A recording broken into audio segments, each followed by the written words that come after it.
Salut YouTube. On reprend les vidéos et on commence avec celle des rangements hauts. Si vous nous suivez sur Insta, vous avez vu, on a plusieurs choses en cours comme la cuisine, la douche, les rangements. Donc comme c'est ce qu'on a fini en premier, on vous propose ça et la suite arrivera dans les prochaines semaines. Bon, en réalité, on n'a pas fini tous les rangements hauts, mais tous ceux de la partie droite du camion sont terminés, donc au moins on a de quoi faire une vidéo pour vous montrer de A à Z comment on s'est débrouillé. Pour commencer, on a choisi de faire un gabarit, comme ça on aura une idée un peu de la taille que ça va faire, de la structure, à quoi ça va ressembler, et pour surtout trouver quelle inclinaison on va donner au tasseau qui va être contre le mur, parce que comme vous le savez, les murs des sprinters sont un peu inclinés, donc on peut pas juste faire un angle droit, sinon ça sera tout penché, donc on est obligé de mettre un petit angle au tasseau, et c'est ça qu'on teste en priorité. Après tous les tests, on a décidé de faire un rangement qui fera 25 cm de profondeur, et aussi un angle de 15 degrés, donc sur le tasseau qui va être contre le mur. Donc voilà pour la partie chiffre si ça peut être utile, et après 2-3 tests finaux sur la forme du rangement, on est parti faire les vraies découpes, donc d'un grand rangement. Et on a commencé par préparer le tasseau qui sera contre le mur, donc celui qui a un angle. Après on a un peu réfléchi pour savoir quelle taille devait faire les petits tasseaux en prenant en compte l'épaisseur des autres tasseaux, etc. Bon, pour pas se planter parce que sinon c'est un peu chiant.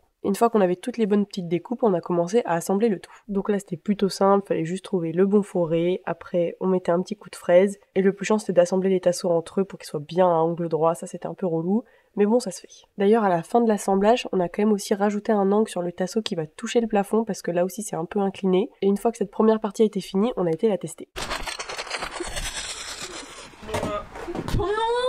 Oh non, va falloir tout refaire. Et grâce à ce test, on s'est décidé de combien de placards on voulait. Donc pour le coup, on a choisi de diviser cette structure en 3. Et en gros, c'est comme ça qu'on travaille. On va tester, on réfléchit, on revient, on fait des modifs. Et ça prend un temps fou. Et en même temps que la construction de ce grand rangement, on en a un plus petit à faire de l'autre côté de la télé. Donc comme c'est le même principe, on va pas y passer trop longtemps. Et une fois que c'était bon, on a fini par fixer donc cette fameuse structure. Mais petit problème, comme le plafond et tous les murs sont directement sur la tôle, et ben on peut pas percer n'importe où. Donc sur le plafond c'était facile à voir parce qu'on savait directement où étaient les renforts, mais sur les murs c'était un peu plus compliqué, donc on a dû mater nos propres vidéos pour savoir où c'est qu'il y avait de la tôle ou pas. Enfin, une galère un peu, mais bon, ça va, ça s'est bien passé, on a percé où fallait, donc pas de problème. Maintenant qu'on a la structure, l'étape suivante c'était cloisonner tout ça, donc des découpes de bois, tout ce qui est de plus classique. Fallait juste être assez précis dans les découpes et aussi penser aux trous pour que les tasseaux passent et que ça s'emboîte pile poil. Pour ce qui est de l'intérieur, on a choisi de faire en 5 mm et après l'extérieur, vous allez voir, on va faire en 8 mm. Et bien sûr, on n'oublie pas le petit rangement à côté de la télé.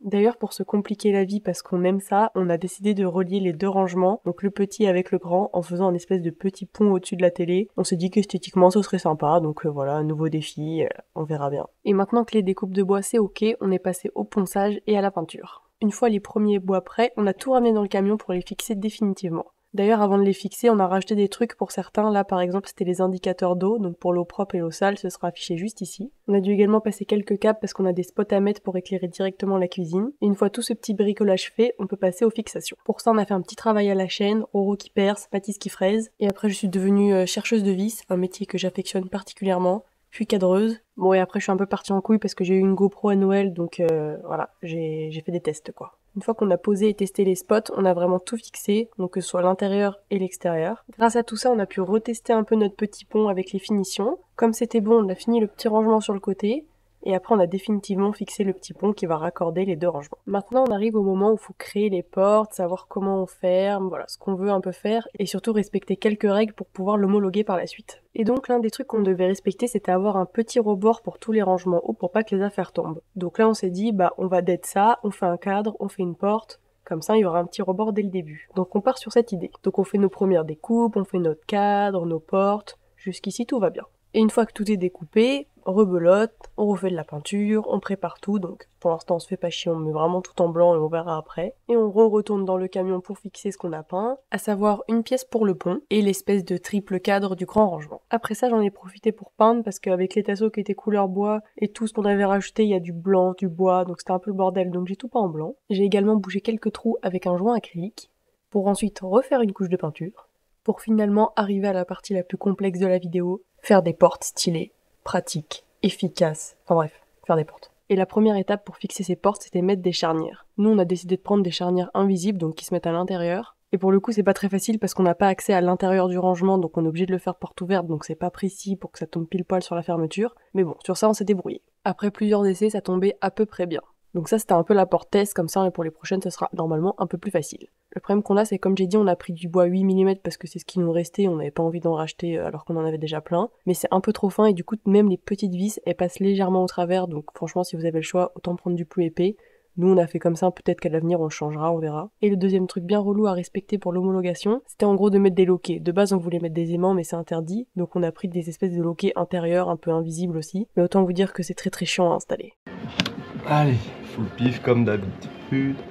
Et pareil, du coup, on a fait 1000 essais parce que soit la porte elle se renfonçait trop, soit elle sortait trop, soit c'était de travers. Enfin, franchement, c'est trop chiant. Mais après plusieurs essais, on a réussi à avoir à peu près quelque chose de bien. Donc, on va en mettre un de chaque côté, comme ça, on appuiera à droite et à gauche et ça ouvrira la porte. Entre temps, comme on est devenus des experts, et ben, on a mis toutes les autres portes. Franchement, de porte en porte, notre technique s'améliore. Donc, la dernière, c'était la parfaite, mais elle est un peu loin. Donc, voilà, vous la voyez au loin. Et bien évidemment, tout ne se passe pas bien parce qu'on reste quand même, enfin surtout moi, une team de boulets. Et on a enfoncé les portes, donc on pouvait pas les récupérer. Du coup, je suis partie en mission récupérage de portes. Donc j'ai centré là où on voulait mettre la future poignée. Et j'ai mis une vis dedans, comme ça j'ai pu tirer avec la vis. Enfin voilà, encore un petit moment de galère, mais bon, comme ça. De là, j'ai fait le trou pour toutes les futures poignées en essayant de les mettre à peu près à la même hauteur, à la même distance et tout, que ce soit beau. Et Mathis a fixé les petites poignées en cuir, voilà, regardez comme elles sont trop mimi. Waouh, waouh, waouh. Par contre, un truc moins waouh, c'était la peinture que j'ai foutue partout, donc petite retouche. Après, c'est sûr que d'avoir du noir et du blanc très proche, c'est pas une très bonne idée parce qu'à chaque fois j'en mets sur l'autre partie, mais bon, voilà, on va fermer les yeux pour cette fois-ci.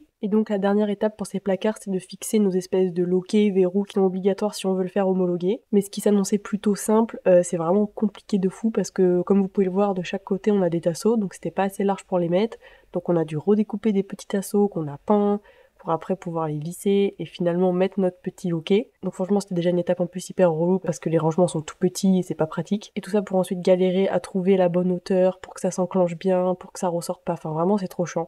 Donc au bout d'un moment on a un peu craqué, on en a eu marre, donc on s'est dit tu sais quoi, on le met à peu près et on poncera les côtés où ça tombe pas pile poil. Donc à la fin on a ajusté en ponçant à droite à gauche et franchement ça va. C'est pas nickel mais ça va. Pour finir voici quelques conseils qui vous éviteront de galérer comme nous. Déjà prendre un bois plus épais, ça vous évitera qu'il y ait des petites vis qui sortent, même si ça se voit très peu, bah c'est vraiment pas terrible pour les finitions. Et puis en plus c'est pas pratique de travailler avec un bois si fin. Ensuite le fait d'avoir fait des cadres autour, c'est pas forcément la meilleure idée parce qu'il faut que la porte tombe vraiment pile poil et avec la peinture, les épaisseurs et tout, ça tombe jamais pile poil. Et enfin avoir des charnières et des loquets invisibles, c'est franchement pas simple à installer, donc d'en mettre à l'extérieur c'est aussi très joli, d'ailleurs c'est ce qu'on a fait pour la cloison. Tant qu'à faire je vais vous la montrer parce qu'elle est magnifique et en plus c'est un rangement haut, donc ça rentre dans cette vidéo. Puis je fais ce que je veux. Nous voilà donc repartis sur un autre rangement, franchement celui-là il était beaucoup plus simple, ça va plus vite vous allez voir. Dans un premier temps on a testé les charnières noires avec un vieux bois tout pourri, et une fois qu'on était satisfait on a fait ça sur un bois propre qu'on a peint, on a mis encore le petit rouge latérite pour rappeler les murs, et on est venu fixer tout ça. D'ailleurs au préalable on avait mis la même petite poignée en cuir, comme ça sera assorti. Ensuite on s'est aussi occupé de faire un espèce de petit volet qu'on pourra ouvrir pour avoir la luminosité et fermer pour la nuit. Donc c'est le même système sauf qu'il s'ouvrira sur le côté. Mais ça c'est ma grosse tête.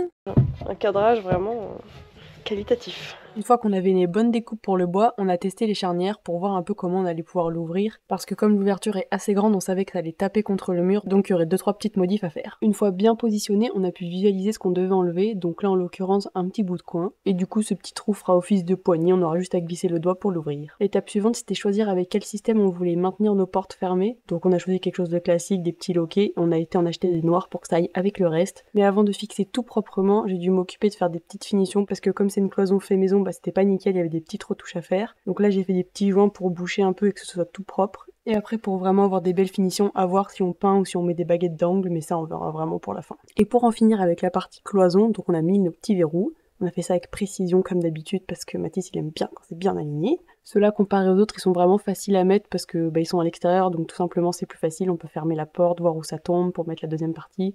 Donc franchement c'est vachement plus simple. Et pour la fixation, on a mis rondelles, écrou, un peu de loctite, de frein filé pour que ça tienne, et voilà. Franchement, je trouve ça stylé, moi, comme ça, à l'extérieur. Je me suis grave égarée dans mon histoire parce que les rangements hauts ne sont pas du tout finis. Enfin, pas du tout finis, j'abuse, mais il y a des petites modifs à faire à la fin. Parce que déjà, si on veut le faire homologuer, on n'a pas le droit d'avoir des angles droits au-dessus du lit, je crois, et au-dessus des places assises. Donc, on a tout arrondi comme ça, au moins, ce serait plus simple. Donc pour pas faire n'importe quoi, on a fait un essai sur un coin que j'ai reconstitué vite fait vraiment à l'esbeul. Comme ça j'ai pu faire des tests et une fois que j'étais assez sereine, je l'ai fait sur les vrais. Donc au final j'ai fait ça à la ponceuse et c'est tout. Après je sais pas si ce sera assez arrondi, ça je le saurai que le jour de l'homologation, mais je pense qu'ils vont pas être trop relous s'ils voient qu'on a déjà arrondi, à mon avis ils vont rien dire. Et pour bien finir on a remis une petite couche de peinture et voilà ce que ça donne.